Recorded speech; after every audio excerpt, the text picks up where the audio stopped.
சென்னை மாநகரம் தோன்றி 374 ஆண்டுகள் ஆகின்றன.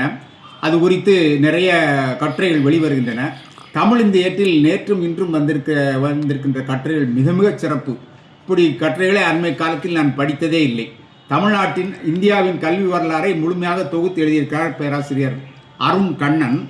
அவர் அந்த கட்டுரை தான் இதில் இருக்கின்ற சில தகவல்களை நான் உங்களுக்கு தருகின்றேன். 1781ஆம் ஆண்டு கொல்கத்தாவில் முகம்மதியன் மதரசா கல்லூரியை கிழக்கிந்திய வணிக நிறுவனம் தொடங்கியது. இதுதான் இந்தியாவில் நிறுவப்பட்ட முதல் கல்விக்கூடம் ஆங்கிலேயர்கள் வந்த பிறகு. அடுத்தது அதில் உயர் சாதி வகுப்பினருக்கு மட்டும்தான் இடம் கிடைத்து வந்தது.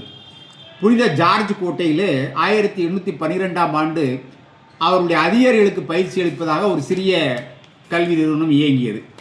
ராஜாராம் மோகன் ராய் மக்களோடு நிதி திரட்டி ஆங்கில வழி கல்வியை கொண்டு வருவதற்காக 1817இல் வித்யாலயா என்ற கல்வி நிறுவனத்தை தொடங்கினார். ஆசியாவிலேயே ஆங்கில வழியில் போதித்த முதல் கல்லூரி இதுதான்.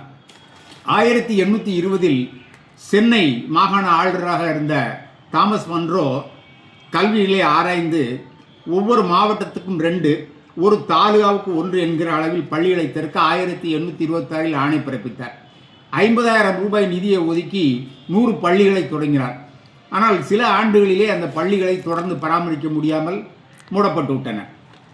1830இல் மெக்காலே கல்வி அறிக்கை தருகிறார். அதைத் தொடர்ந்து மும்பையில் கொல்கத்தாவில் மருத்துவக் கல்லூரியில், பாம்பேவில் எல்பின்ஸ்டோன் கல்லூரியும் தொடங்கப்பட்டன. 1837இல் சென்னையில் ஆண்டர்சன் என்பவர் ஆங்கில பள்ளி ஒன்றை தொடங்கினார். அது 1860களில் கல்வி தரம் உயர்த்தப்பட்டு மெட்ராஸ் கிறிஸ்துவ கல்லூரி தாம்பரத்தில் தொடங்கப்பட்டது. இன்று வரை இயங்கி வருகிறது. இதுதான் தமிழ்நாட்டில் சென்னை மாகாணத்தில் முதல் கல்லூரி.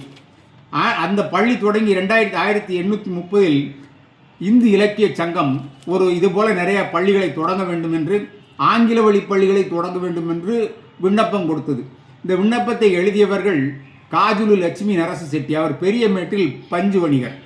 அதே போல சீனிவாசப்பிள்ளை, நாராயணசாமி நாயுடு, இவர்கள் அப்போதே 70,000 பேரிடம் கையெழுத்து பெற்றார்கள். அந்த விண்ணப்பம் 50 மீட்டர் நீளத்துக்கு இருக்கிறது.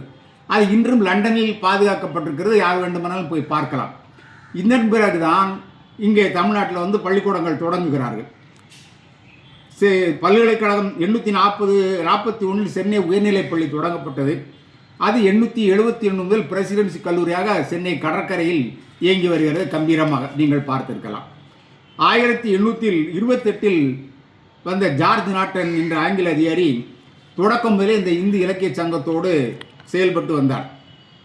அதற்கு பிறகு இந்த துபிபாஷி, அதாவது 2 மொழி பேசக்கூடியவர்கள், இந்த பச்சையப்பன் முதலியார் காஞ்சிபுரம், இவர் 40 வயதிலே இறந்து விட்டார். ஆனால் பெரும் செல்வத்தை சேர்த்திருக்கிறார். அவர் இறக்கும்போது தன்னுடைய சொத்துக்களை காசி ராமேஸ்வரம் கோவிலுக்கு தான் எழுதி வைத்தார். கல்விக்கூடம் தொடங்குவதற்காக எழுதி வைக்கவில்லை. அவருக்கு 2 மனைவி, 1 பிள்ளைகள்.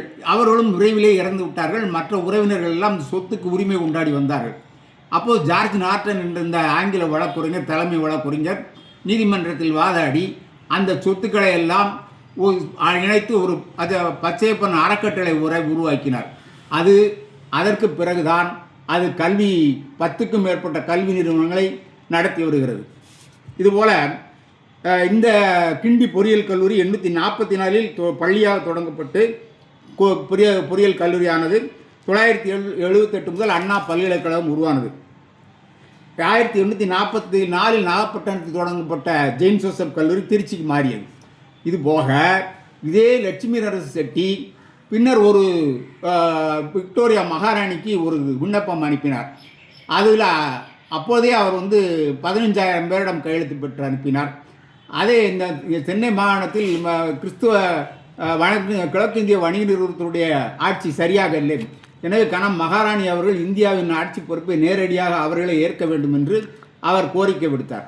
அந்த மேயர் அவருடைய உறவினர்களான 2 நாடாளுமன்ற உறுப்பினர்களை சென்னைக்கு அனுப்பியது. அவர்கள் முழுமையாக அறிந்து சேர்ந்து அறிக்கை அளித்தார்கள். அப்பொழுது 857 சிப்பாய் கழகம் வெடித்தது. 859 தான் மகாராணி இந்தியாவினுடைய ஆட்சியை நேரடியாக எடுத்துக்கொண்டார். இந்த வரலாறுகளை எல்லாம் நான் எழுதிய தமிழ்நாட்டின் கதை என்ற வரலாற்று புத்தகத்தில் எழுதியிருக்கிறேன். ஓராண்டு சங்கொலியில் தொடராக எழுதினேன். அதை தொகுத்து விகடன் பிரசுரம் புத்தகமாக வெளியிட்டிருக்கின்றது. வாங்கி படியுங்கள்.